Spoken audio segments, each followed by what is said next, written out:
that's stopping to consume, a general strike where eventually we might have to stop working. But I think this is the first step of, oh, here's what's possible on one day when we need to do it. This is what we can do. And if we can do this on one day and all show up in all around the country, then we can do it on a day and we can not consume things or we can not work. I don't know how far we're going to have to take this, but yeah, look at the organizational skills. I love Move On, like as an app, as an organizing tool. Yeah. I saw mobilize.us. Yeah. Like all of those resources showed me like what is possible during the election. And I think, yeah, this is just an extension of that. And what I thought was really cool, I spent hours last night going through and just looking at clips of protests and stuff.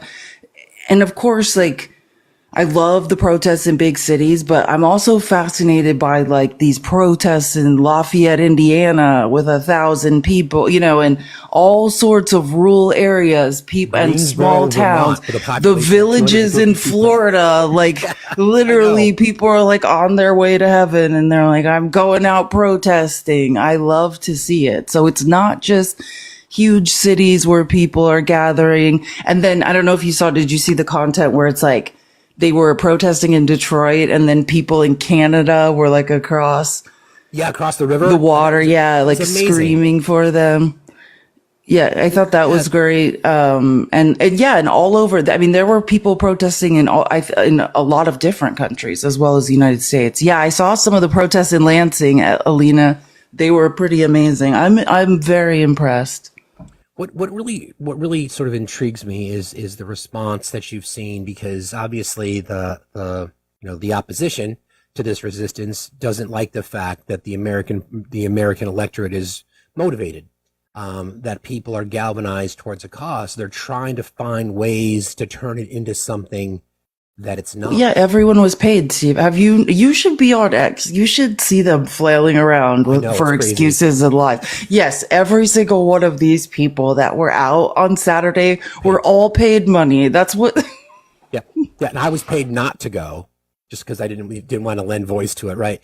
And again, you just, whatever the cause, that's why I like the premise of hands off, because it could be hands off our bodies, hands off our democracy, hands off our trans kids, hands off, et cetera, et cetera, et cetera. That's what I like about it. No, I loved it. Yeah. It's a real coalition, right? It's, really what are you, hands off, Palestinians. I love to see that, like, just the different groups of people, the diversity, and how we all agree on one thing. And I couldn't stop thinking, like, the Conservative Party, if they stood for anything, which they do not, but this is who we used to hear yelling, like, get out, we hate the federal government, hands off our stuff. And now they're the ones that are cheering on the onset of fascism. Really good point. And by the way, and George Soros still hasn't mailed my check. I'm still waiting. I'm not quite sure. We'll get our Soros check around the same time that we get our Doge rebate check, likely. I'm sure they'll come in the mail at the same time, right? Because all that money that we're saving.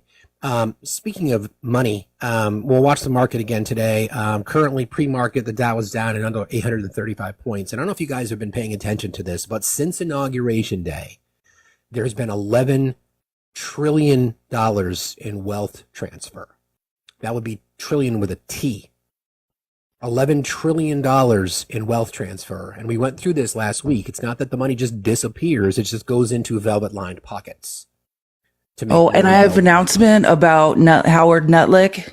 Yes. So we realized Howard Lutnick, if you just switch the L in the end, his name is in fact Nutlick. It is indeed. Well, now I know why he's so emphatically, suggesting that this is all a great idea. He's in long bonds. Him and Cantor are directly profiting this wealth transfer. It's going right into Nutlick's pockets. And the best part about who called him out on it? Which actually, it's not good. It's infuriating. I want to kick him in the face. Bill Ackman. Remember Bill Ackman, the billionaire who used to support Democratic causes, and then all of a sudden decided he was a bigot and was like, I'm tired of this DEI, like, let's get rid of it, and I support Trump. I love Asen who works for Midas Touch. He's like one of the editors for Midas Touch, clips things on X, and he posted a clip of Bill Ackman in December 2024 being like, yes, we must elect Donald Trump. It's the best thing for the stock market.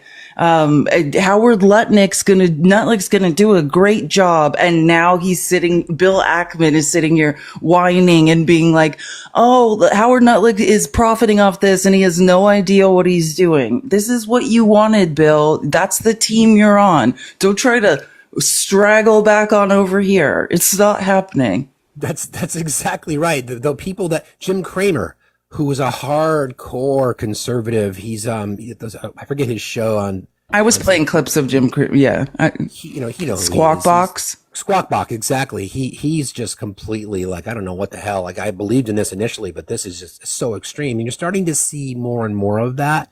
Although, with the exception of conservative elected officials in DC, they are still not necessarily on board, at least publicly. I want to real quick just mention a few things. Thank you to Byron and to Brooke for your recent purchases in the merch store. Once again, any proceeds from last Friday, any donations from last Friday, any gifts that I received today, all that between now and Friday will go to help a member of our extended family who is in need but would absolutely never ask for help. So we're going to try to help them. So there's that. Okay. I want to get into a few things. Real quick, everyone, let's tap the screen for facts. Let's tap. Let's get to a 50K as fast as possible. He deserves our love and support, as we know. I'm so thankful to have you in my life, Facts. Stop being so selfless. You're an amazing person, and we appreciate the community you've built. I know you don't want to sit through me doing this again, but I'm just saying, every week you're doing something else selfless, and it does not go unnoticed. I appreciate you saying that, friend. I love to. Can I travel with you as my hype girl? That would be. I'll just go in front. I'm like Flava Flav. I'll just go yell good things about you before you enter rooms. Your big watch, your big clock necklace. Hey, I appreciate it, and it's true. Men shouldn't get a gold star for not being horrible pieces of ass, but like, I don't know. Maybe you should. So at least one should. I appreciate that. Thank you for saying that. Okay, so I want to read this truth first because I think it's relevant based on what we know. So this from the twice impeached, 4-time indicted, sexually abusing fraudster, convicted felon. Oil prices are down. Yes, oil prices are down, but gas prices are not. Gas prices are up again. National average is $3.25, which is up 10 cents since last week and up 15 cents from a month ago. The slow-moving Fed should cut rates. Food prices are down. No, they're not. And then remember how we talk about when he uses all caps in his True Social posts? That's because he wants you to believe what he's telling you, so he does it with emphasis.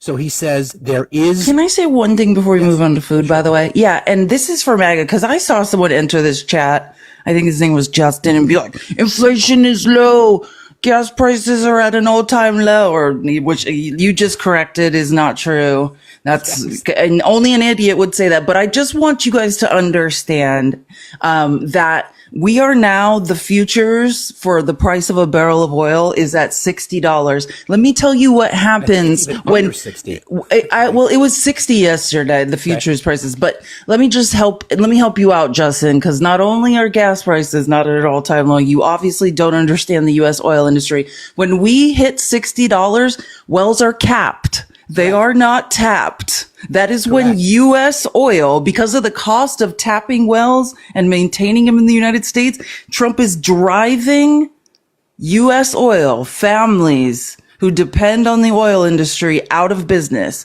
They are firing people in droves right now. We are capping wells. We are not drilling.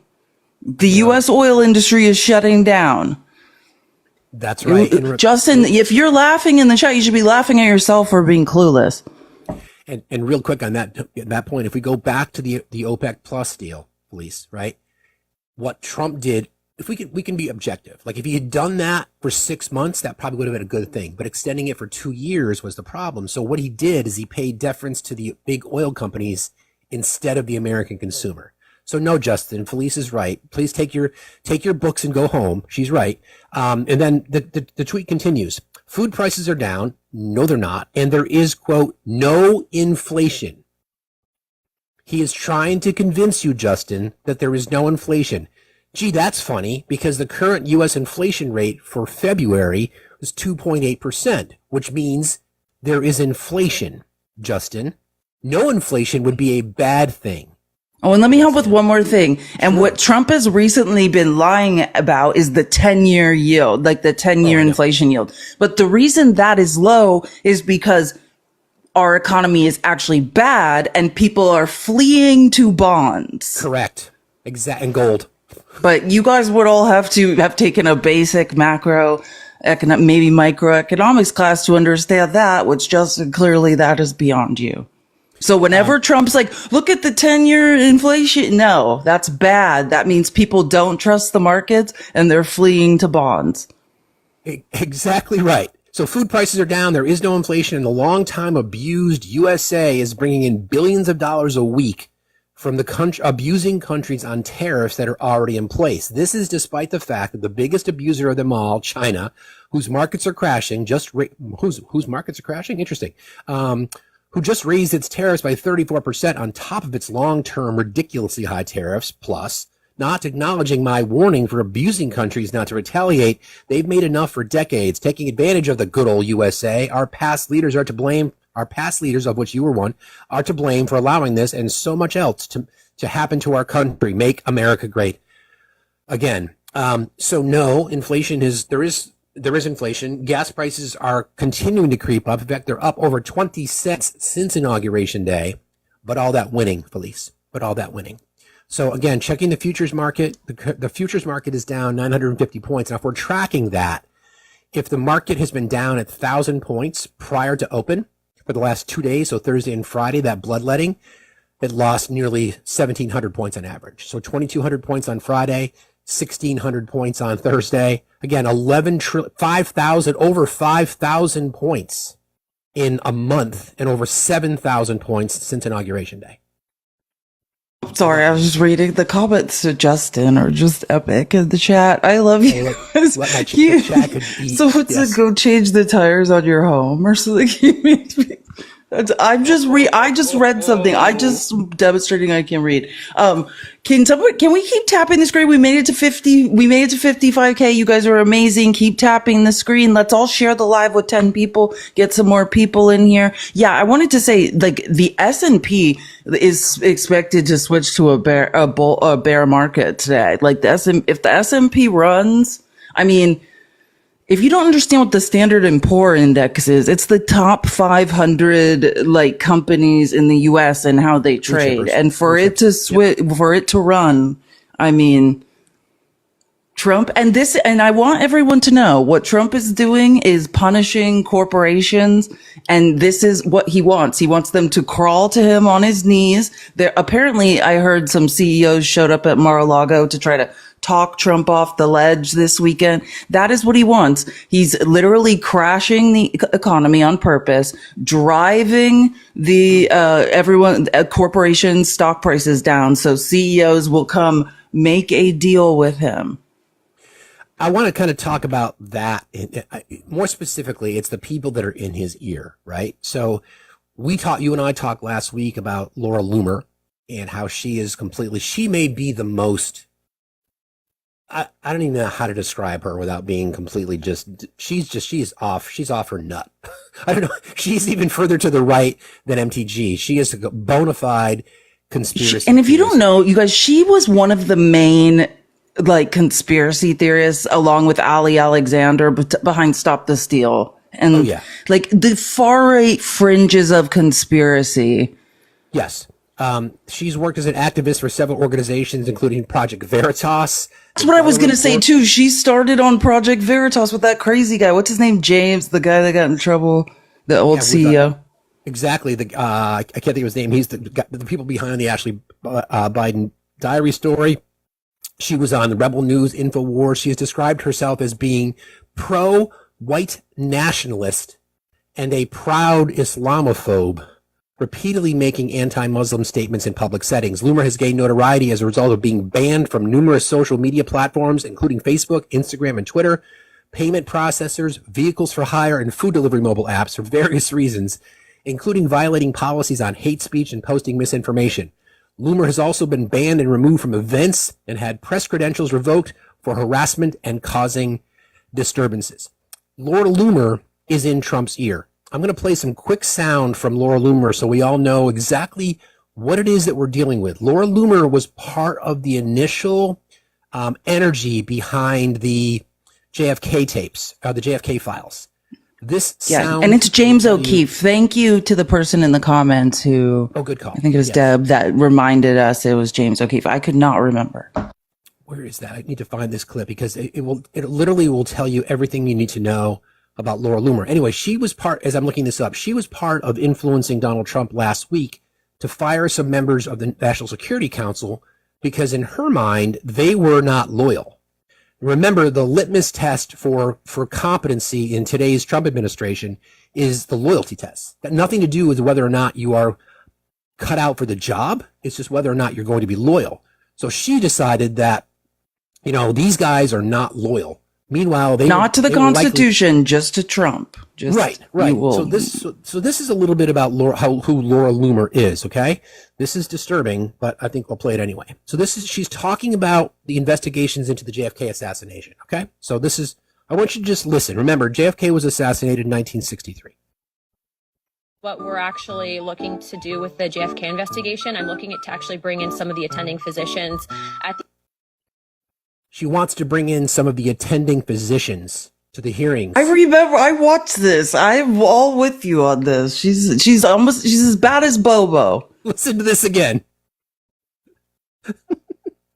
we're actually looking to do with the JFK investigation, I'm looking to actually bring in some of the attending physicians at the initial assassination, and then also people that had been on the various commissions looking into, like the Warren Commission looking into the initial assassinations. There's been conflicting evidence, and I think that even the FBI at the time reported some anomalies in the initial autopsy. Okay, so let's just do the math real quick. So the attending physicians in 1963, let's assume best case scenario, they're in their early 30s. Best case scenario.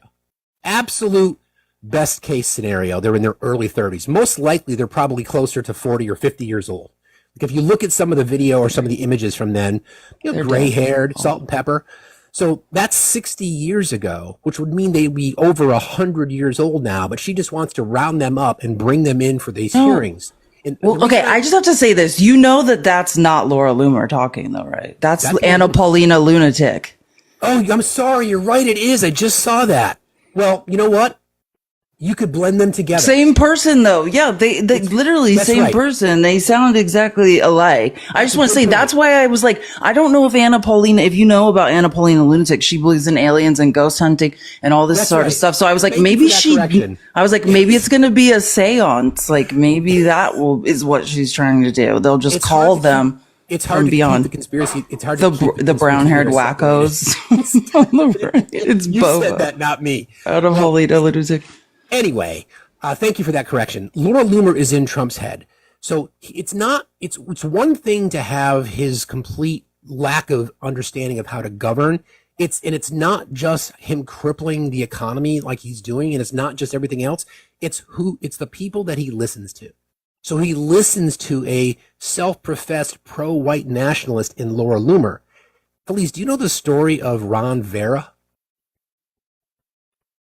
Okay, I cannot wait to show you guys this or the people's receipts. I got the piece Rachel Maddow did on it. I'm going to play a little bit of it, and I'm sure we can tune in. Oh my God. You guys, this is so good. This is crazy. So it's probably criminal, actually. Yeah, exactly.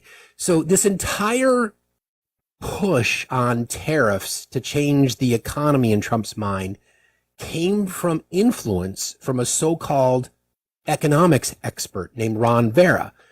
Rachel Maddow breaks it down, so let's just listen to the audio. Because do you remember where Trump got the tariff thing from in the first place? Do you remember like when and why and how we started talking about tariffs in the first place? It was in his first campaign for president. Trump didn't really have any formal economic advisors. So he told his son-in-law, Jared, to find him an economic advisor. Trump reportedly gave Jared some vague ideas of what his thoughts were on economic issues. You know, something, make me look tough, China bad, something. Jared then decided to find his father-in-law a financial advisor for his presidential campaign by going on the Amazon.com website and starting to browse books. Not like reading the books, because you can't do that on the Amazon website. He was just looking at the covers, looking at the titles. And he found a book title that he thought was so cool. The title was Death by China. Oh my God, that's so cool. That's so awesome. And that apparently was it. Where did Peter Navarro get his idea that tariffs would be a good policy for America? What was his backup for that conviction? Well, he did have backup from a real expert who he cited in at least a half dozen of his books, including the one that Jared found on Amazon that fateful day.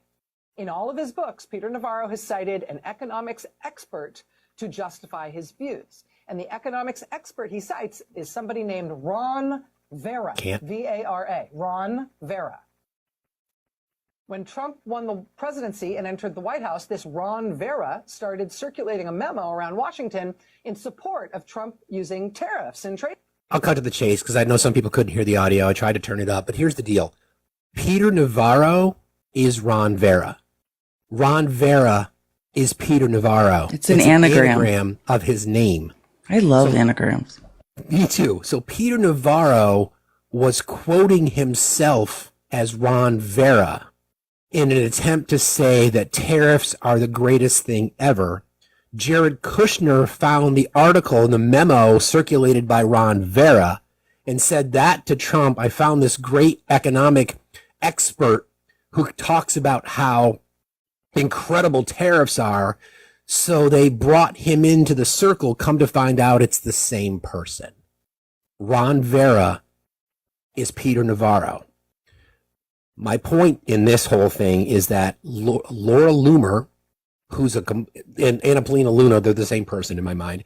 Laura Loomer, who is a known white nationalist, a self-professed and proud white nationalist, and anti-Islamophobic, hateful person.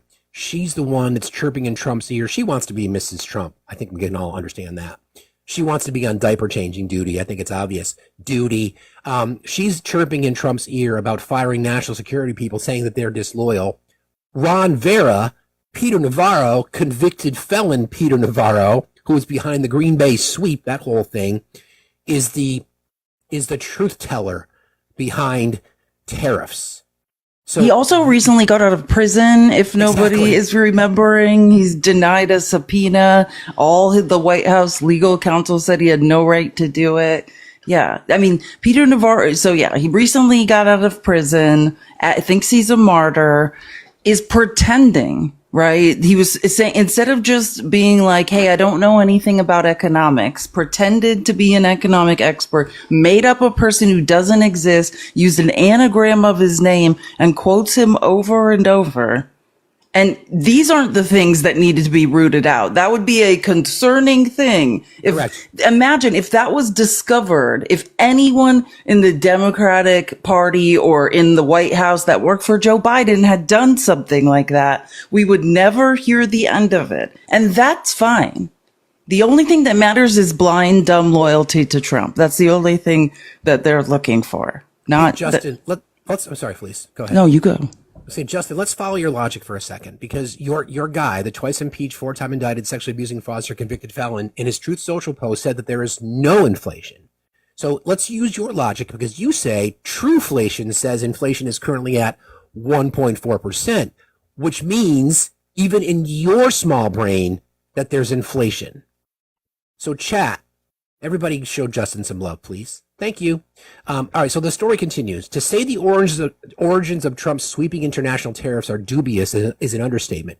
Rachel Maddow said on her NBC show on Friday, as she outlined exactly how we got here, Trump, quote, came up with the idea after the circulation of a fake memo from a fake person with a fake email address. The memo in question was the brainchild of author and economist Peter Navarro, also the senior counselor for trade and manufacturing for the administration, who entered Trump's sphere after Jared Kushner found his book, Death by China, and asked him to join Trump's 2016 presidential campaign as an economic advisor. In his book, Maddow continued, Navarro often cited the work of a so-called economist named Ron Vera. Vera shared a memo in Washington, D.C. circles after Trump won the presidency. At one point, quote, Ron Vera wrote in the memo that Trump could, quote, ride the tariffs to victory. The problem is Ron Vera doesn't exist. He never has. The economist in question, Peter Navarro, has long cited to explain why he's so gung-ho on tariff. The reason is because he's Ron Vera. It is. I read that story and I was like, you've got to be kidding me. Now, we mock Trump's intelligence because he's just stupid. But can you imagine? This is the They person all are. who- You have to be stupid to follow him. I mean, Unbelievable. You let that sit with you for a second, Justin. It's unbelievable that the entire, so the decimation of people's wealth, and we're supposed to just get over it. Meemaw and Peepaw are just going to have to eat cat food as their retirement and their 401k is gone. And it's because of a guy who made up someone who claimed to be this economist, and Trump bought it hook, line, and sinker. Not only did he buy it, he sought it out. Jared Kushner sought it out and said, hey, I found this guy, Ron Vera. And even now that they know, they're still gung-ho on tariffs, even though their entire economic plan around tariffs, big, beautiful, bold tariffs, they're still using it, even though they know this information is such bullshit. It's crazy to me. I mean, and that's a sign to head. grifter, right? To follow Trump or to be in that sphere. You don't only, I mean, I say that to Justin because he's sitting here arguing points that make no sense, right? So you are either ignorant of facts, right? And incapable of doing real research and following a line of logic, or you're a grifter and a pathological or, / pathological liar who's profiting off of it. Like now we get why is Howard Nutlick so excited to be defending this stuff? Oh, he's in long bonds. He is literally making a fortune as we all lose our retirement savings. Everything. Yes, and I'm sure everyone else is. Trump has been talking about tariffs since the 80s. It was like he thought it was like his weird obsession and he was smart. All he would have to do is read history. Read about Smoot and Hawley. Like, I mean, are you kidding? Hex, you're right. That Trump only needed justification. That's exactly right. It's like, that's the confirmation bias, right? He is susceptible to this whole confirmation bias because he was told that he could back it up by this economist, even though this person doesn't exist, that tariffs are the way to greener pastures and gold highways and gold toilets. Speaking of your new bestie, Howard Nutlick, he was talking about this as well. Great American workers. You we are said going to robots replace on other the networks. You said armies that's a of fact. millions of people. Well, remember, the army of millions and millions of human beings screwing in little screws to make iPhones. That kind of thing is going to come to America. It's going to be automated. Okay, that part right there. So remember, I pay attention to this stuff, and I know Felice does as well. You got to look behind what it is that they're saying. They know that those jobs are going to be automated. They know that that's not going to become part of the American workforce. These little tiny screwdrivers, unless you want to put kids back to work because of their tiny hands that can fit in the mines. So he's literally telling people that these jobs will be automated. That doesn't bring jobs back to America, first of all. But Howard Nutlick is in it, to Felice's point. He's in the long game. And great Americans, the trade craft of America is going to fix them, is going to work on them. They're going to be mechanics. There's going to be HVAC specialists. There's going to be electricians. The trade craft of America are high school educated Americans. The core to our workforce is going to have the greatest resurgence of jobs in the history of America to work on these high-tech factories, which are all coming to America. That's what's going to build our next Justin, he's generation of insulting you and your intelligence. Do you get that? That they're telling you the best you could ever hope for is to be in a factory, making sure the robots keep making iPhones. That's what the people that you support, that you're in here deriding for, are telling you, Justin. Your future is in a factory making sure robots keep screwing in tiny screws into iPhones. Or, wait, what was the other thing? You could be an electrician or an HVAC, which also I find really insulting because, there are master electricians, master HVAC people. Like, I hate how they act like that requires no intelligence either. But I mean, that's literally what they're saying. They don't want anyone going to college. College is the first place in the United States where you are taught to critically think. To do what? Ask why. Question authority. Think about why this is our system and how it works. They don't ever want anyone doing that again. They just want us to get into factories and take care of robots who are making things. I found this audio, and I will circle back with folks so I can find out his name. This kind of speaks to what we were just talking about how it's not just the destruction of our democratic norms, it's our economy, it's the people that are influencing these decisions. So this is just a little sound that I think you guys might like. For me, is that it seems like an economic catastrophe is the only thing that stands a chance of convincing his cult that they made a bad decision. And I think it's legitimate to worry whether it would even convince them in that case. I mean, a global depression might not convince the 30% of Americans who are truly in the cult. But, among the people I know who voted for Trump, who really, imagined that he, at a minimum, would steward the economy in ways that would be, if not advantageous for all of humanity, advantageous for them. I can imagine them recognizing that we all made a bad decision, or they made a bad decision in supporting him. If there's a sufficient economic downturn, the painful irony for me is that that's not the reason to have recognized how insane it is to have promoted this guy to the highest position of responsibility of anyone in our society. I mean, what's insane is that just before he shuffled out to the Rose Garden to announce these lunatic tariffs, he was meeting with Laura Loomer about national security in the Oval Office. That's what's insane about the Trump administration, right? We have grifters and lunatics and conspiracy theorists advising the president on how to manage, risk of nuclear annihilation with Russia and China and our other adversaries. Exactly the point. Exactly the point. The fact that just you kind of walk into the point, my guy, right? You say Scott Besson, who's smarter, Scott Besson or Felice? I would take Felice in that fight personally. Well, and no, but also, Justin, you have a research problem. Let me help you what's happening. And this is being reported by sources in MAGA that Scott Besson is smart. He wants to leave. What he's trying to do is angle to get out. He no longer wants to be Treasury Secretary. And this is quoted in articles, so you can look this up. There are sources reporting this, that Scott Besson wants out. And the fact you can't pick up on people's facial expressions and understand that Scott Besson looks like a hostage that wants nothing to do with this. He actually is an economist. What he's angling to do is when Jerome Powell's term at the Fed is over, he wants in at the Fed because it's an independent agency that he can control on his own. He is not on board with this. That's why you see him in interviews and he's just like, I don't know, you'll have to ask Trump. He is not enjoying this ride. And I just want to repeat one more idiotic thing you said, Justin. You typed in the chat, libs, please back up your fears, sell your stock, prove your beliefs. That's how I know you don't understand math or economics. Why in the hell would anyone sell their stock now? What would that do for anyone?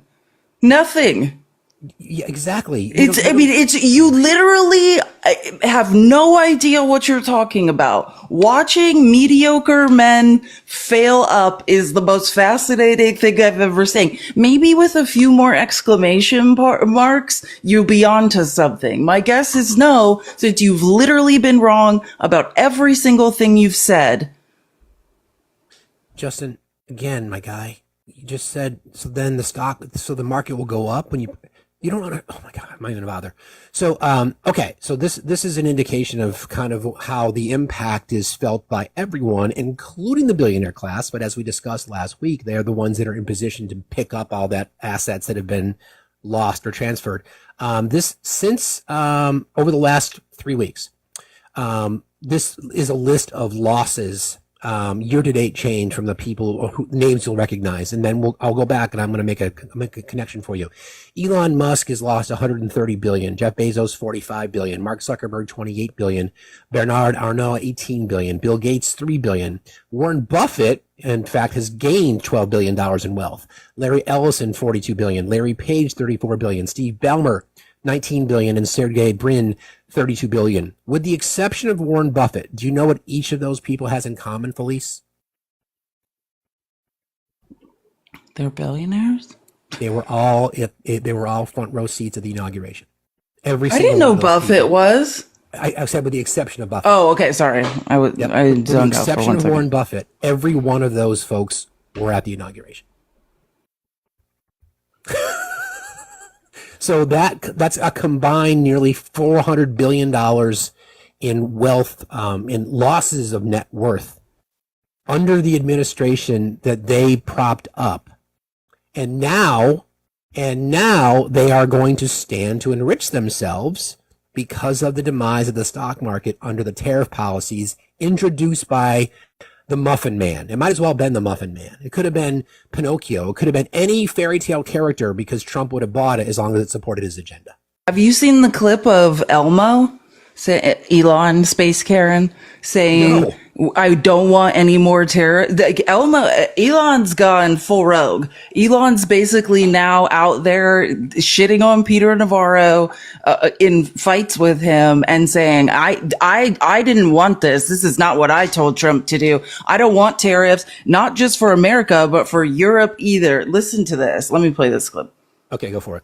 And I'm hopeful, for example, with the tariffs, that at the end of the day, I hope it is agreed that both Europe and the United States should move, ideally, in my view, to a zero tariff situation, effectively creating a free trade zone between Europe and North America. And that would be that's what I hope occurs. And also more freedom of people to move between Europe and North America, if they wish. If they wish to work in Europe or wish to work in America, they should be allowed to do so, in my view. So that has certainly been my advice to the president. Yeah, that is not what you've been saying, weirdo. That Wisconsin Supreme Court election, losing his ass like in Tesla stock, realizing every single person in America hates him. He has literally now done what he's like, oh, I didn't want to do this. I just wanted to steal all of Americans' data, crash Social Security, terrorize anyone who was investigating me, but not the tariffs, not me. No, of course, not the terror. I mean, this speaks to, and we've talked about this many, many times about how it's always about follow the money, right? There's always a purpose, like we've discussed many, many times about Trump and his desire to intentionally cause a recession, to intentionally drive the economy into the shitter so that, again, he and his billionaire class of individuals can enrich themselves. And that's exactly what we're seeing. They're going to try to call it whatever they want. They're going to lie. They're going to lie to their voters. They're going to tell them that there's no inflation, and people like Justin are going to believe it. They're going to lie to their voters and tell them that tariffs were better. Tariffs were one of the reasons it pulled us out of the Great Depression. No, tariffs made the Great Depression worse. They're going to tell you that we don't need income tax. They're still pushing for this. There are talking heads. Dan Benino, who's in the administration now, is saying, can you imagine how wealthy we're all going to be when there's no income tax? Okay, continue to believe that, Justin. I'm sure you're going to jump on that campaign, on that train as well. This is the point. This entire money grab, that this transfer of wealth that we're seeing is the biggest in world history, not just U.S. history, but in world history. We thought it was bad under COVID. The market hasn't even opened today yet, as we're starting to see more and more pushback from other countries, including the Penguins, resisting. I have so many good resistance videos from the Penguins. So the people have making the funniest videos about the Penguin resistance. But yeah, so just to let you guys know what's happening on X, because don't suggest anyone go on there for their mental health, but I've got to keep an eye on these weirdos. So Elmo says that like in a conference, this is like an international conference or something he's speaking at. Then he's on, X, like manipulating the algorithm, being like, he's like quoting Thomas Sowell who said like behind every like great economic disaster, there's a Harvard man, because Peter Navarro went to Harvard. He's like full on shit talking Peter Navarro. He's like, this guy has no idea what he's doing. Somebody just asked, my mic is not, I asked Felice last week, I need to get a new mic, and I'm working on doing Send that. him the link to, we can have twin mics. Yes, I'll just speak up.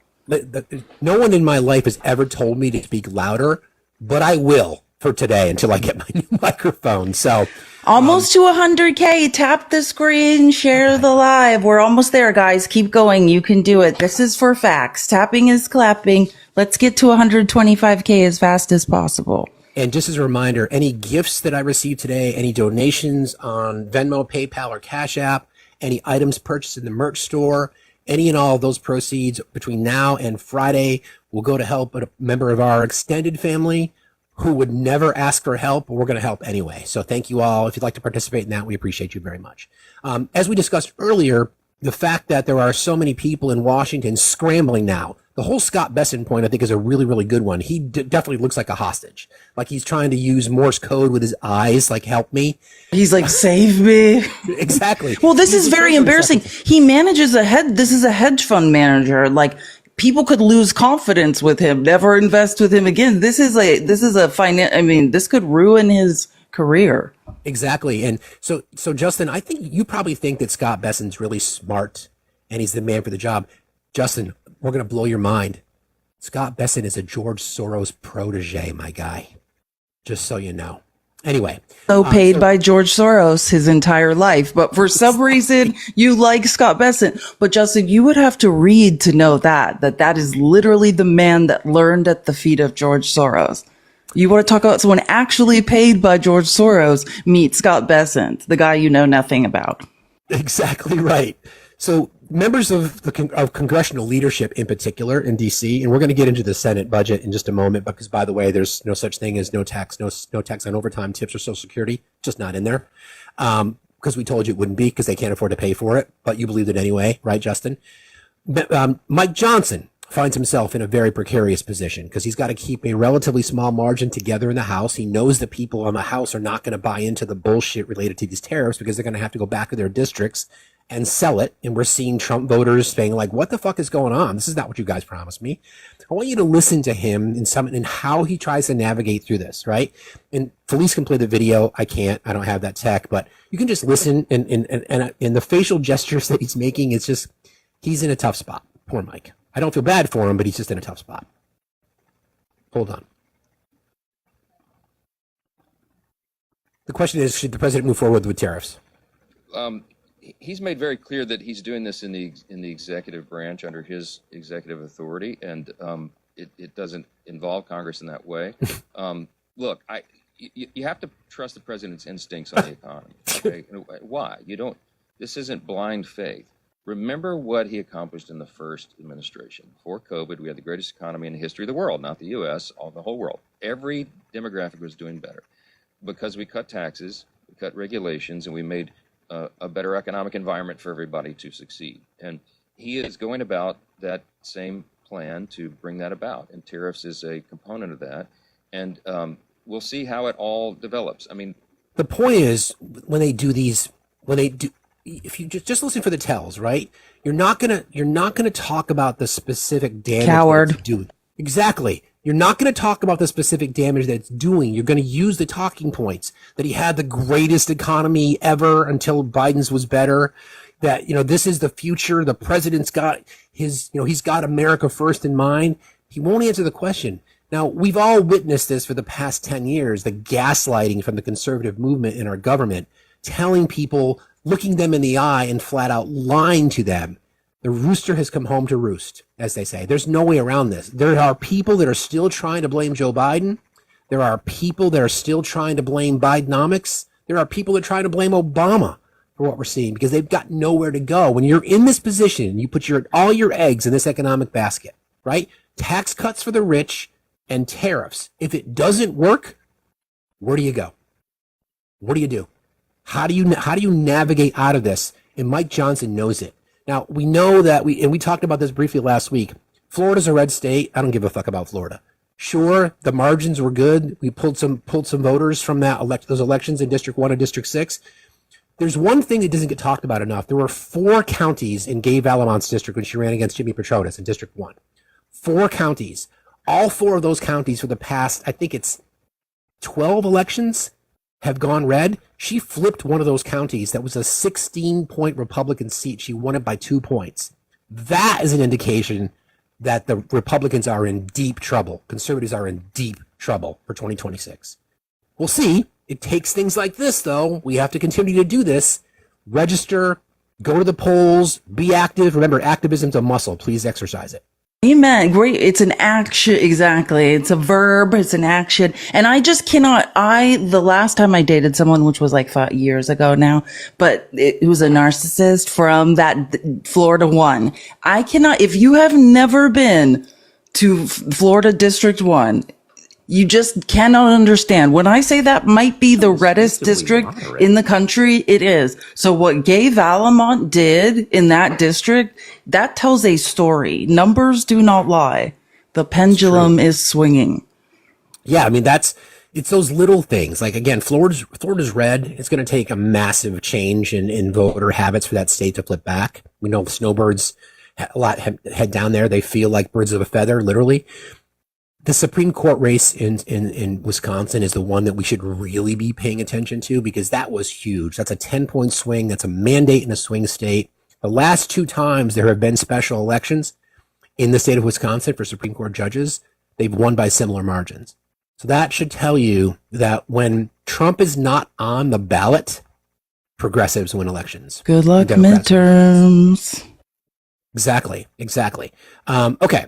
Everybody keep tapping and sharing, please. Console. I don't want to play that because we've just discussed that. Can I just say one thing that someone, I just want to call a smart thing that someone said, a smart thing, or just a very honest thing. Someone in the comments was pointing out, sorry, I can't remember exactly their handle, but just that when the Senate voted on that bill on Friday, that horrific, this big, beautiful bill that's going to bankrupt us all. I was looking up, and I just want to say I have a chart on this, and I'll send it to you, Fax, because it's interesting to look at, but, they're going to add twice as much as, the bill the Senate passed adds twice as much debt as the bill the House. The budget, the 47-page budget bill that the House released, twice as much debt is what the Senate voted on.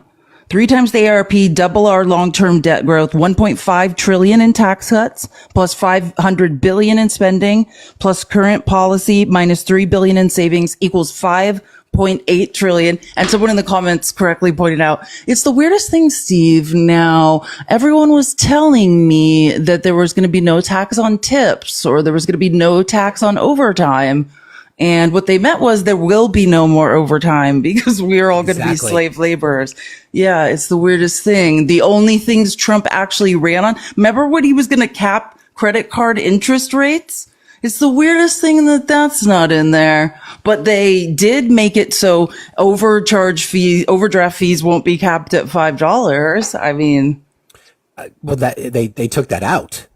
Yeah, that's what I mean. It was meant to go into effect. Listening to, I have some clips. I'll probably play them on the People's Receipts of Republicans trying to make an argument of why overdraft fees are good. That you just can't even imagine listening to them trying to convince people of that. Before I bring up Eve, I found this quote on Twitter that cracked me up.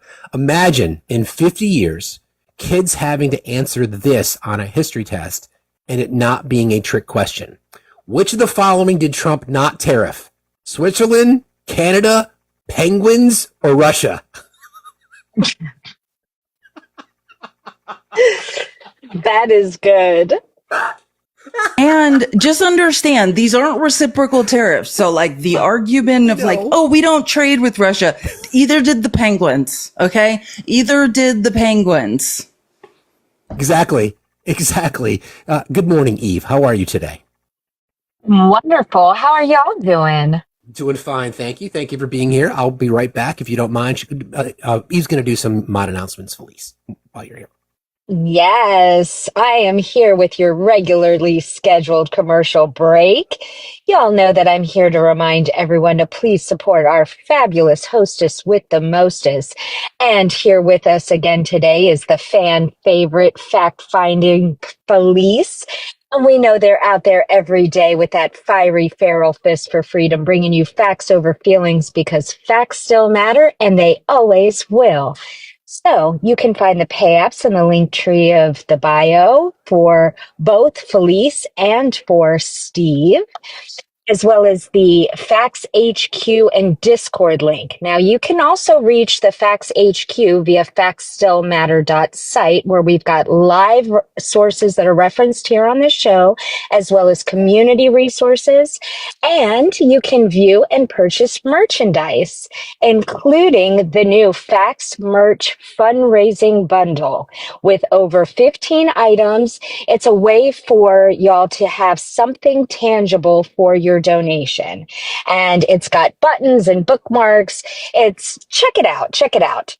Now, if you're a sub, you can get 10% off merch. That's one of our perks. And if you're not a sub, well, I just really don't know what you're doing, especially if you're placing an order, because you get that discount. So it literally pays for itself. Now, if you're just looking for that fun free form for the Fax family to frolic, well, then Discord is the place. And if the link doesn't work, try to copy and paste it into a browser or Google. If that still doesn't work, reach out to a moderator and we'll hook you up. When you join, please open a ticket. If you need assistance with that, you can ask in the unverified lobby and we'll help walk you through it. It is part of our process to maintain a safe space for our community. Now, if you haven't already, please click that follow or heart me up at the top of the screen next to Fax's name. You can join the team for the cost of a penny. You can do this every day, and it helps keep us relevant and on the FYP. But the main thing that we ask is for y'all to interact in the comments as well as tapping your little hearts out. It's always free to tap and share out the live. If you don't have any friends, just click the copy link. It works the same as a share, and no one will be the wiser. When you have a chance, head on over to YouTube and subscribe to Facts Still Matter there as well, and like a video or two. You can rewatch shows for any information you missed, and subscriptions on YouTube are free, just like following your favorite creators here on TikTok. So with that, I'll just say be kind, smile at a stranger, and have a fuck your feelings kind of day. Boom. Thank you, Eve. The best, Eve. You guys are amazing. My Cash App and Venmo is just like my name. A girl has no name. And same thing. In my link tree, I have a Discord. And follow me. The replays to my lives are always available on YouTube. Like even when I'm on Fax's live, if you ever need for any reason to watch the replay, you can get them on YouTube. I'm pretty much a girl has no name across the internet. You are, and your outlines are so well organized. Legendary. Your fastidiousness is unmatched. I model what we do off of your outlines. It's just incredible. So thank you so much for that, Felice. Thank you. Thank you, Eve. We love you. Love you, So this is what Felice was talking about, and I can read through this. Is the Senate really going to add twice as much debt as the House, 3 times the ARP, and double our long-term debt growth? $1.5 trillion in tax cuts plus $500 billion in spending plus current policy equals $5.8 trillion. So again, this was, don't forget, they also asked for a debt limit increase, right? So this is why you can't say, if Justin's still here, this is just future advice for not embarrassing yourself in public. You cannot say, we're cutting waste, fraud, and abuse. You're not. You're spending more. You're putting us more into debt. And anyways, what matters with debt is not just debt. I love how Republicans are like, we're in debt. It has to do with the debt to GDP ratio, which Republicans are always messing up and Democrats are always fixing every single time. So as we kind of get deeper and deeper into the madness that is the brain of the twice impeached, 4-time indicted, sexually abusing fraudster convicted felon, there are some little things that he's been saying recently, like this obsession that he's had with groceries. I think it's important that we kind of listen to what he says in regards to how he talks about little things like groceries of all things. So this is some sound from him, and it just goes to show you that he is losing his shit. What little he has left. It's like sort of an old-fashioned word, groceries. Groceries, a term I used to use, it's sort of an old-fashioned term. The groceries went way up an old-fashioned word, but it's a very descriptive word. I haven't used the word groceries. It's like an old-fashioned word. The cost of groceries, a word that I used a lot on the campaign. It's like an old-fashioned word, but it's a beautiful word, very descriptive word. He said, "You're a kind person." I said, "I've never heard that before. I've been called a lot of things, but sort of a different kind of a word. It's like an old-fashioned word, isn't it?" And there's a little bit more. Groceries, I used it on the campaign. It's such an old-fashioned term, but a beautiful term, groceries. It sort of says a bag with different things in it. Groceries went through the roof, and I campaigned on that. I talked about the word groceries for a lot. It's groceries. It's a thing. It's an old-fashioned word. Felice, have you gone to the old-fashioned word store in a while to pick up your vegetables? It's old-fashioned if you are a Nepo baby and you've never gone grocery. I'm not surprised that word.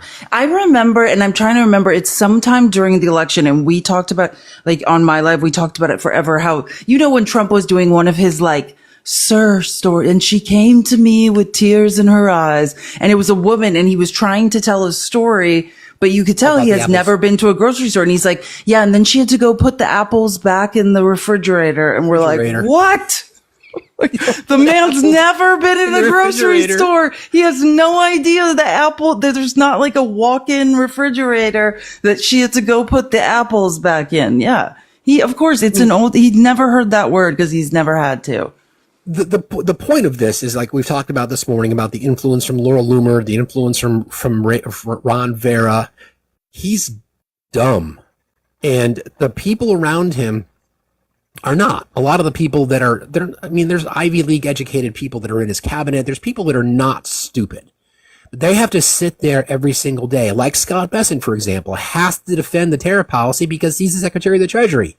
He's got to go out there and defend it.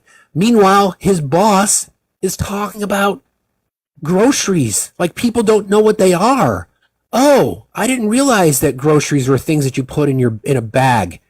This is my point with this whole thing is that at some point, I know that there's no recognition from MAGA about how dumb their guy is, right? And I'm going to play, I forget his name. Almost to 150K. You guys are doing an amazing job for Steve. Keep that tapping up. Tapping is clapping.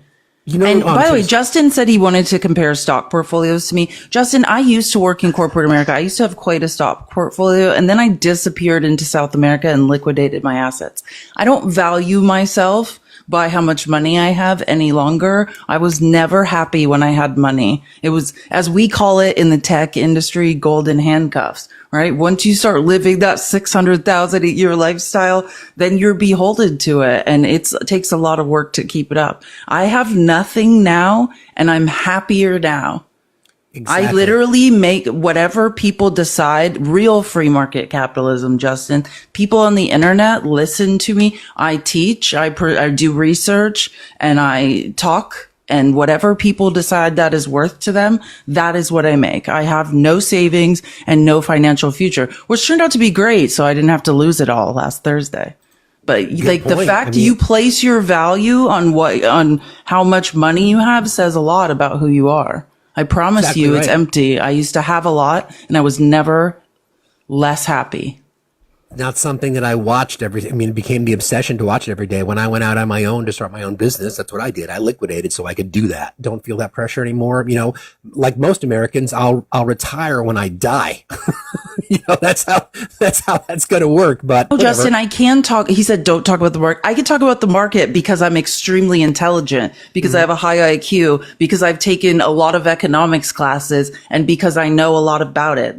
I can talk about anything I want to talk about. Oh, I forgot. You guys aren't big on the First Amendment anymore. Oh, that's right. Yeah. Everybody who knows the markets, there's a 60% chance of a recession. Read the JP Morgan prospectus. Everyone agrees with me. You are delusional. And the thing about the internet, Justin and others, is that it becomes immortalized when you say certain things. So there was a History Channel story years ago they spoke to some quote unquote billionaires or people that were successful with their money. And Trump was one of the people that they interviewed. And this is what he had to say. That I do better in bad markets. I buy things in bad markets. And you can't do that in a great economy. You can't buy it. Either you're going to buy it very expensively or not be able to buy it at all. So there's a lot of opportunity I find in the bad times. Listen to that again, Justin. That I do better in bad markets. I buy things in bad markets. And you can't do that in a great economy. You can't buy it. Either you're going to buy it very expensively or not be able to buy it at all. So there's a lot of opportunity I find in the bad times. See? Follow the money.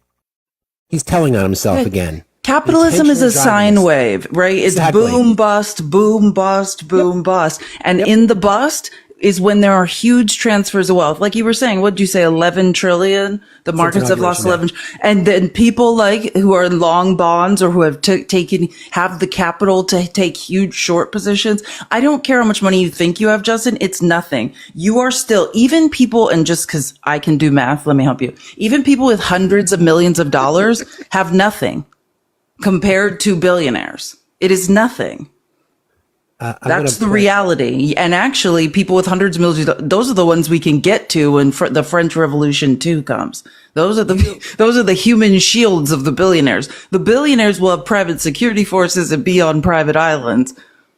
Do you know who Tim Snyder is, Felice? Yeah, do. Of course. He studied, Russian propaganda. He's just we did a thing on. I loved him. You got me even more into him than I was before. He's great. So he's talking about MAGA disassociation, and I think this kind of encapsulates just about everything that we've ever discussed. And part of his appeal to so many people is based on this fantasy that he lives in, like the pick me. Like again, I use this analogy. It's the bottom row of the bleachers at the dance, and you're sitting there waiting to be picked to go dance. So we're going to, Justin, you're now going to be the figurehead. Temporary disaffected millionaire. Any day for Justin. Exactly. You're going to be our poster boy for our conversation today, Justin. So when we talk about MAGA, we're just going to say, Justin, you've been justed. So this is what Tim Snyder had to say about this particular phenomenon that is Trump. To understand about Mr. Trump is that he does inhabit a completely different mental world, and he inhabits it naturally, and he inhabits it very gracefully. He lives in a world of fiction. Mr. Trump is not a traditional person who has made a career where he's had to deal with life around him. He's never actually been that successful in grappling with any particular element of reality. Where he has been successful is as a character on television. He's never been a successful businessman, but he has played a successful businessman on television. He understands not the rules of reality, but the rules of fiction. So for him, there's no such thing as lying because there's no such thing as the truth. We're all just in this story together. So the ways in which he's able to bring us into the world are, first of all, just by saying all the time things that aren't true. A typical politician will lie now and then, but a typical politician will also recognize the principle that there is truth. And so when caught in a lie, might apologize. In Mr. Trump's case, that never happens because he very specifically and intentionally wants to fill up the whole space with untruth, to fill up everything with untruth so that we're confused.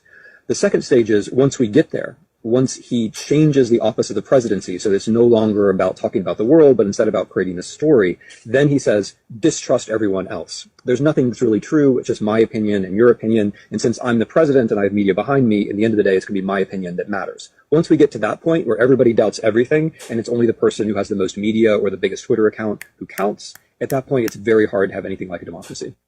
So the quote, the one that I wrote down, there's no such thing as lying to him because there's no such thing as the truth. Well, and I think this will be helpful because, you know me, like I said, I was raised by a Trump, truly like a malignant narcissist, and one with a very high IQ. I would not say Trump has a high IQ, but what people should understand is there's a difference between lying and confabulation, right? And narcissists start from the idea that they are God, and that's a survival tactic, right? They were horrifically abused as children. They had arrested development. They stopped developing, and they said, hey, no one's ever going to hurt me again. And in order to make sure that happens, I'm going to live in a fun house of mirrors where I believe I'm God. And everything that happens in their life has to be congruent with that idea. So when he can make no mistakes, He's never wrong. He's never bankrupted a business. He's always won. That's confabulation. He's literally wallpapering over the truth and making his reality a confabulated version congruent with the idea that he is God. And when that breaks, they call it narcissistic injury or narcissistic collapse, because it is their survival depends upon this confabulated narrative that they are God. And that's the cult mind speak, right? You can't do anything to discredit the cult, because, as we've talked about many times, MAGA in particular, their entire identity is connected to Trump. So if they say anything negative about it, then not only is their own belief set questioned, their entire identity becomes questioned. So when you hear Tim Snyder break it down like that, they live in a world of fantasy. They don't live in a world of reality. So when confronted with evidence contradictory, we know facts don't matter to them. We know that. They still matter to me. See what I did there? Thank you so much, Rob, for the $3. He said, love you. Love you too. And thank you so much for the support. You don't know what it means to me. You're the best. Hi, Cage. How are you today, friend? I'm fine. Good morning, everyone. How are you doing? Excellent. Nice to speak to you again. I just wanted to add something to this. A lot of people keep forgetting that Trump does not consider any other countries. He doesn't see that BRICS is growing. He doesn't see that other countries are banding together. And remember, at the RNC, they were talking about tariffs, and they were talking about the Gilded Age, and they were talking about how they were going to be richer, and they were talking about all of these things. But and the land grabs that you guys were talking about, what they don't realize is that the rest of the world is not going to be exploited the way it was in the 1900s. They now have weapons. They now have defense systems. They now have infrastructure. They now have things in place. So even if he were to have his Gilded Age here, the rest of the world is not going to play that game. So when you guys talk about the delusion is complete. He's thinking he's going to be king of the world. And we are seeing other countries. I mean, just look at Burkina Faso. Look what he's done in such a short amount of time. Look at some of these other, look at what China is doing. Look at what Mexico is doing. Look, Canada just cut us off. I mean, he keeps acting like, well, we're going to get all this money together, then we're going to be wealthy, and then we're going to tell the rest of the world what to do. Nothing could be further from the truth. And I know people who have parents who are MAGA, and they are just, oh, he's doing such a great job. And I'm like, well, you live in a blue state. We have money in the blue states. Good point. The people who live in the red states are the ones who are going to suffer the most. Look at what's happening in Florida. They're bringing back child labor. Remember, they were doing it in Arkansas, too. They're making the laws lax. People need to understand. I mean, I live here in the D.C. area. I did not march on Saturday. Okay, I made sure my kids didn't march on Saturday. We are sitting it out. We are doing it on the financial level. But what we are seeing is people who cannot let go of the past and don't realize everybody else is living in the present and working towards a better future outside the U.S. And people need to get that. The American exceptionalism is the lie that keeps everybody docile in this country.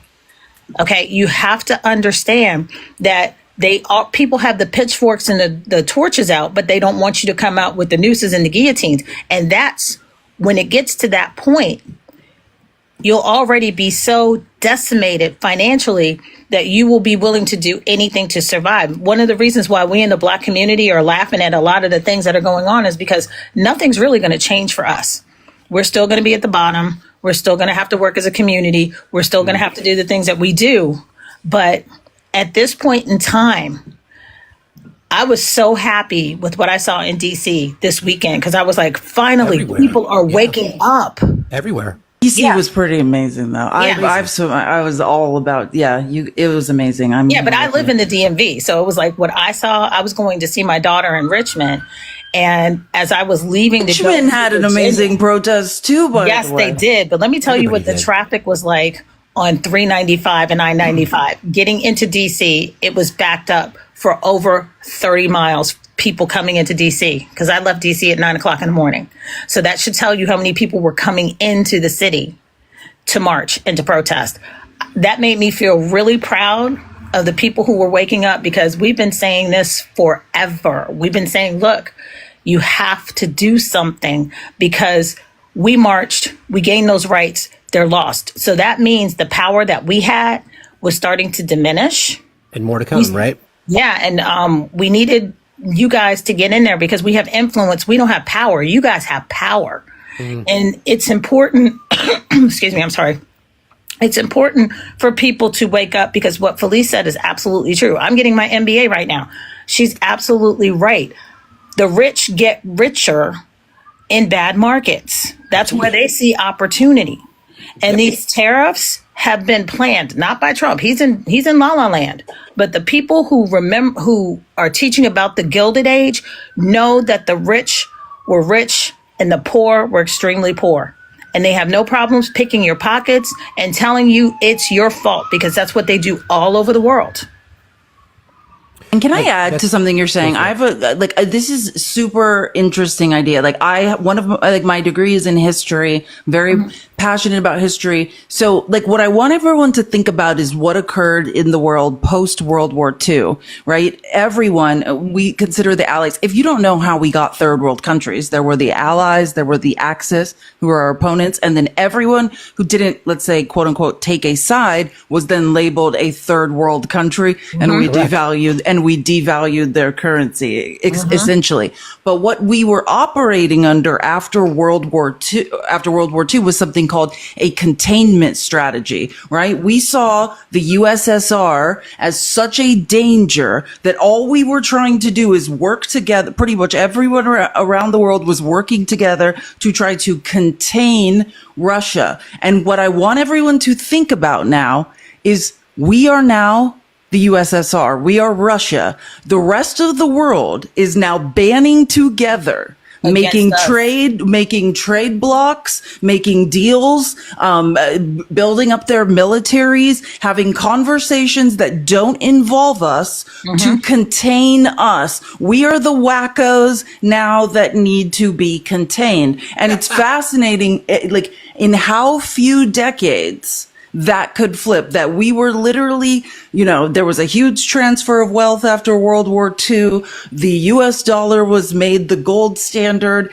and the goal was just to contain Russia, stop them from inflicting harm on others. We broke up the USSR. So many things happened. And I guarantee you that is the exact plan. That is exactly what is happening now. It is a containment strategy. How do we keep these people in one place and minimize the harm they are doing to the rest of us? And that is a dangerous place to be in because they will eventually devalue our currency, right? I mean, that it will no longer be the gold standard.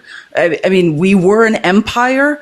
This is and I talk about this, I always talk about Dr. Richard Wolff, who's the foremost, when they kick out professors from this country, he'll be the first to go. He's the foremost Marxist in this country. He's a professor emeritus at University of Massachusetts Amherst. And he talks a lot, we are in the decline of the empire. And what we are seeing is in the decline of the empire, as we move towards late stage capitalism, the people that had it good on the ride up, because God knows not all of us did, right? I'm part Black, part Indigenous Mexican. We have a lot of disaffected communities who have not had it good on the ride up, and it was built off our backs. But, right, and then the people who had it good on the ride up have consolidated wealth up here. During the decline of an empire, they don't want to feel the decline. So they are stealing from us. They are taking from us. They are consolidating power at the top of the economy and shifting the burden of the decline of the American empire onto the middle and lower classes. And that is what you are feeling in real time. My daughter's a cultural anthropologist, and she agrees with you. She said we're in stage 8 of civilization decline, not even societal. We are in stage 8 of civilization decline. And when she explained that to me, I was like, oh my gosh, I didn't even see it, because it's been what people need to understand. And I know that Steve understands this quite well because he has an MBA as well. What people need to understand is they have to keep you sick. They have to keep you poor. They have to keep you desperate, because then you will not be focusing on what they are doing. They have to keep you placated. There's a whole bunch of things they have to do to keep people from waking up. In fact, France is very angry right now that Africa's waking up. They're saying, look, you woke them up.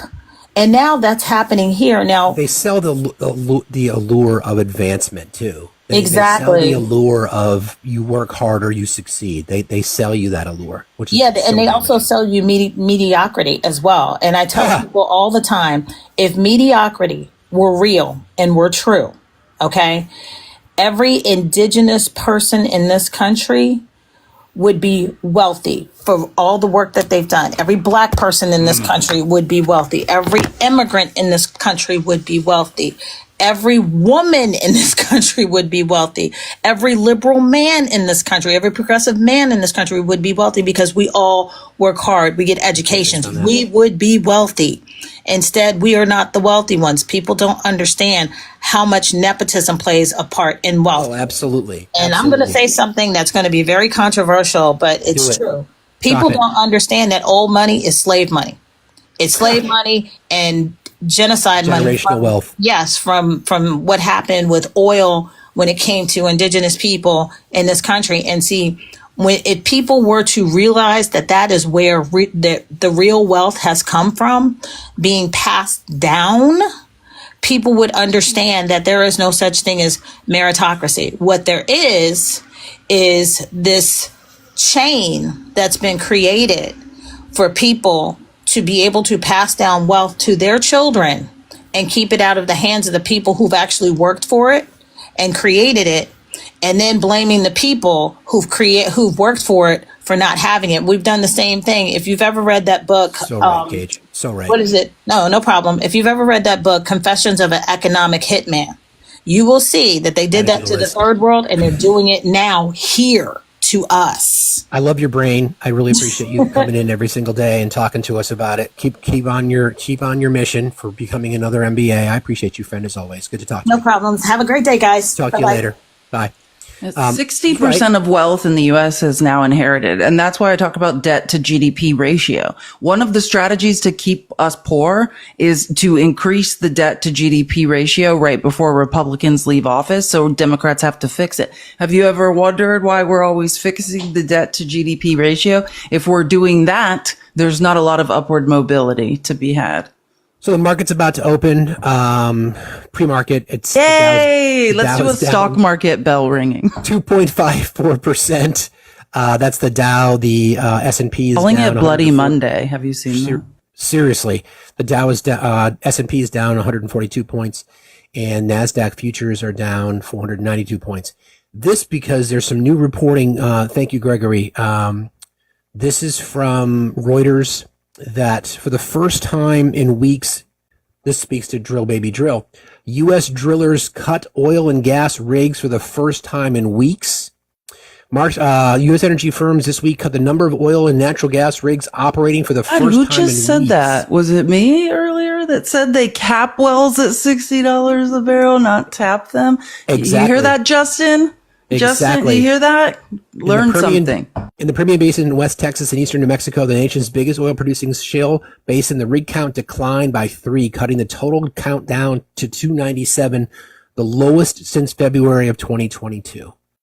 So that's what people don't understand is what Biden was doing and why oil and gas was thriving, why we were finally energy independent, exporting more than we were importing, was because we were in a sweet spot, right? Exactly. We were around 75 to like $100 per barrel of oil. And that's where, think about it, because we know labor in the United States costs more. It's more expensive to tap a well. The materials are more expensive because the value of the American dollar is higher, right? They can tap wells. They have slave labor in Saudi Arabia. They can operate the oil and gas industry for much cheaper. So literally when barrels get to $60, U.S. oil goes out of business. And this whole time, Trump's like, drill, baby, drill. If he was going to drill, baby, drill, we would be nowhere near $60 a barrel.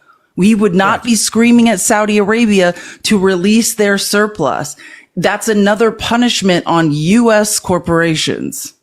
And don't forget, Saudi Arabia was listed in some of these retaliatory tariffs, right? So we certainly know that the everybody plan on paying between $4 and $5 for gas this summer. Let's put it that way. Almost to 200K. You guys are doing amazing. Keep tapping that screen for Steve. Let's get to 200K as fast as possible. Why is that only at 409? Please, everybody, we should be coining the hell out of Felice. I want to just quickly thank a couple of people. Oh, by the way, Justin, since you're still in here, I announced this earlier. What we're working on is we're going to do a debate night.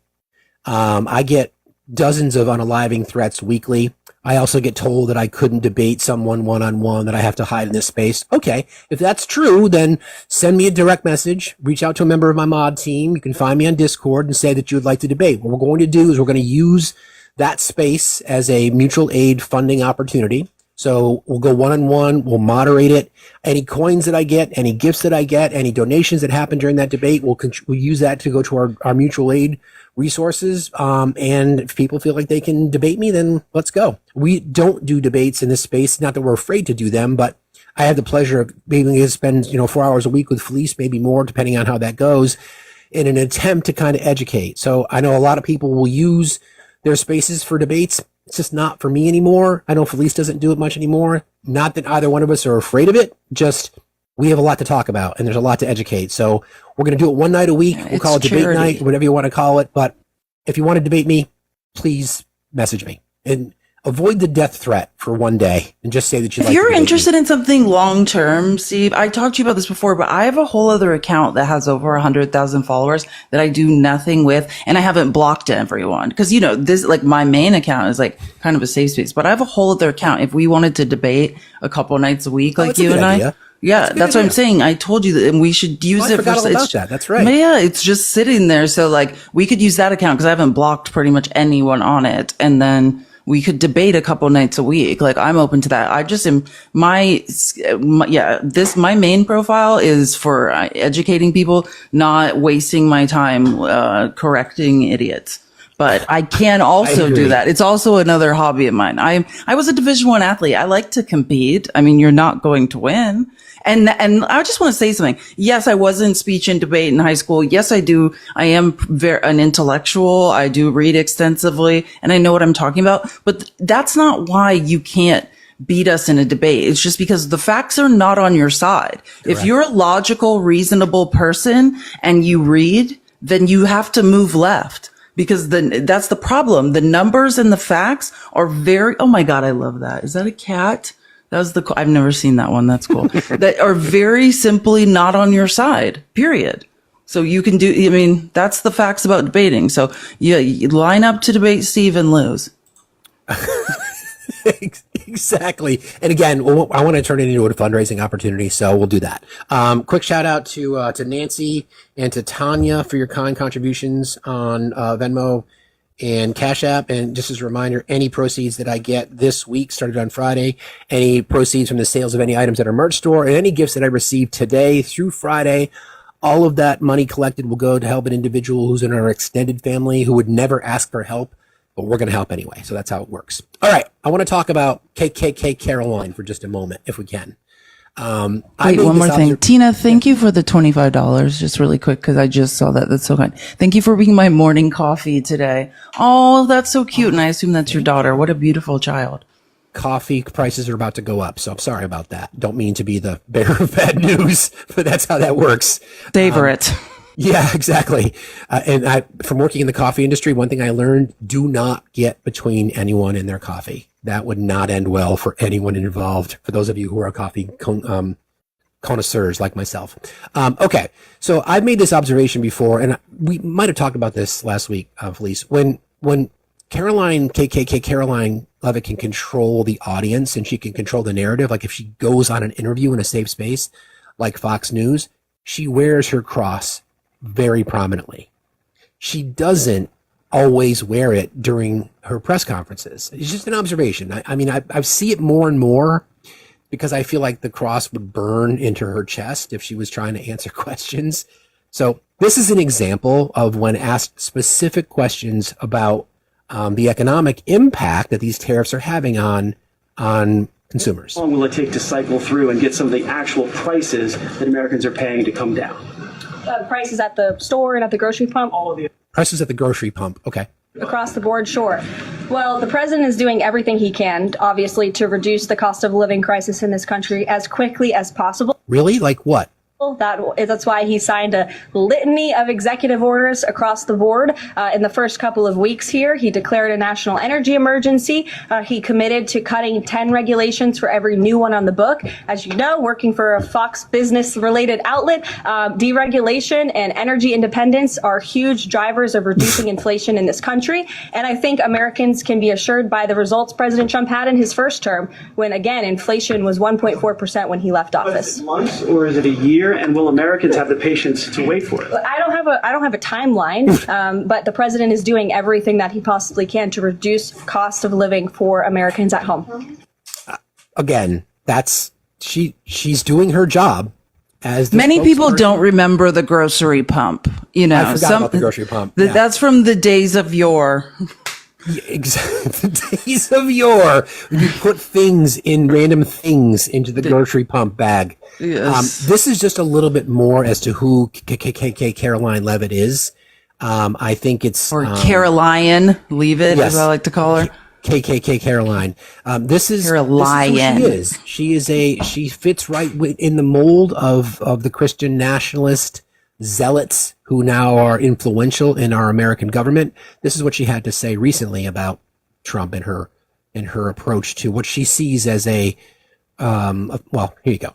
Much larger fight taking place, the one between good and evil. I certainly believe in spiritual warfare, and I think I saw it firsthand, especially throughout the campaign trail with President Trump. And I think there certainly were evil forces, and I think that the president was saved by the grace of God on July 13th in Butler, Pennsylvania, and he's in this moment for a reason. Did you marry a 61-year-old as a 27-year-old by the grace of God? Spiritual warfare. Just asking. I think I don't know about you, but I just it's how do I want to put this? When you have a self-professed Christian nationalist who speaks proudly and openly about spiritual warfare as the press secretary of the United States, at the same time stands there and lies to the American public daily. That's why she doesn't wear her cross during. I don't know. It may just be a coincidence, but I've seen it enough now to ask. You're saying questions. you're saying that she truly is religious and she feels actual guilt. I mean, I don't know. How else would you describe it? I mean, she wears it so prominently when she goes on Fox News and when she does these sit-down interviews where she can control the narrative. No, you know what I mean? No, I'm with you. Like, I don't think she was in any way prepared for this. To say she is drowned in over her head and drowning, I think. Oh my God. You'll never hear me making fun of Kayleigh McEnany ever again. Like, no. Caroline Leavitt is the least equipped, least prepared, least talented press secretary. And I mean, like, I don't like Sarah Huckabee Sanders, but she was equipped to do the job. Do you know what I'm saying? Like, agreed. I mean, that we're watching somebody drown, and like, it's almost like instead of just getting quiet, when I don't know what I'm talking about, I like to stop talking and think, but she's almost just getting louder and angrier and doing an impression of Trump. Have you seen, I mean, every day she seems more and more like Trump.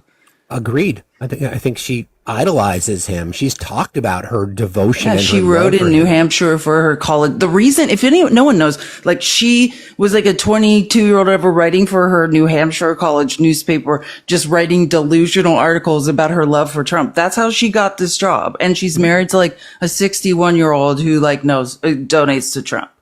Yeah. I mean, I just, again, you believe what you wish, in my opinion, I'm not sure. Is he exactly 60? It's somewhere around there. Somewhere around there. Yeah. Somewhere. I mean, it's a huge age difference. And I'm not upset at her for it. I'm saying I'm mad at him. You know what I mean? I feel sad for her. I feel sad that she's in the situation she's in.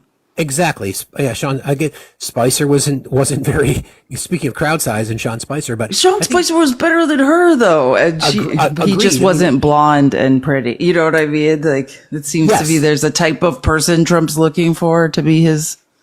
To be objective, she presents well.